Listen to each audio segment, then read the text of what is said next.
Hello and welcome to our webinar. I'm your host, Markus Remmers, and we're live from Rotterdam today, and we have a digital special. And let me begin with a question. What do you think was the most frequently downloaded app in the year 2006? Any idea what happened in 2006? What was the most frequently downloaded app? I'll give you the answer. That's a trick question. The iPhone was invented in 2007 or launched. There were no apps in 2006. But this thing has perpetuated our lives so much that I think it's tough for us to imagine life even without it, or that it ever could have been without it. In fact, some of you may have been at a DSM conference 2 years ago, so where the facilitator asked everybody, please take out your cell phone, rise it into the air, give it to the person to your right.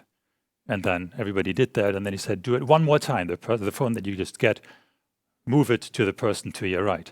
And then it got really uncomfortable in the room. And it's almost the sign of a physical addiction that we have there.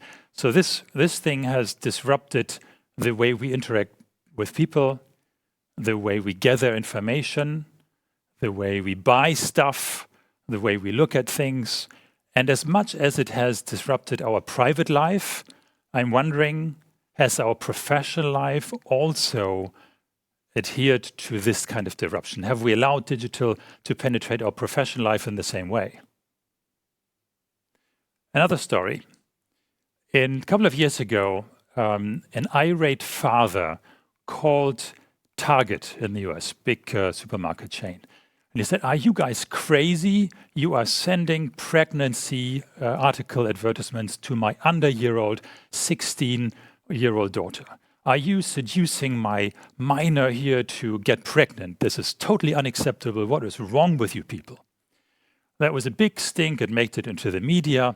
And then Target took it very seriously. And they called the guy back 2 weeks and said, we want to just really apologize one more time. We didn't mean to upset you or anything. And the guy actually said, well, I'm going to have to apologize to you because there were things that happened in my family that I wasn't aware of. And my 16-year-old daughter is, in fact, pregnant. So what happened?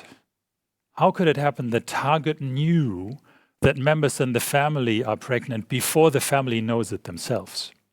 So they went back to the data analysts in Target and said, how did you guys figure this out? And they said, actually, it's not very difficult. What we do is we look at people that buy baby stuff, and then on the same credit card, we go 1 year back before they bought this, or half or 9 months.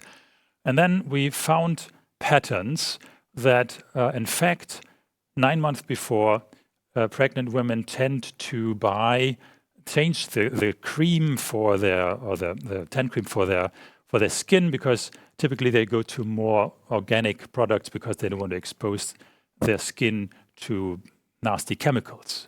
And we also see there is a pattern where women then buy bigger bags because there's stuff that have to be carried around.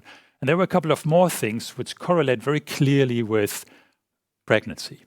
So based on that, I'm wondering, do we know our customers, internal or external, as well as Target knows theirs?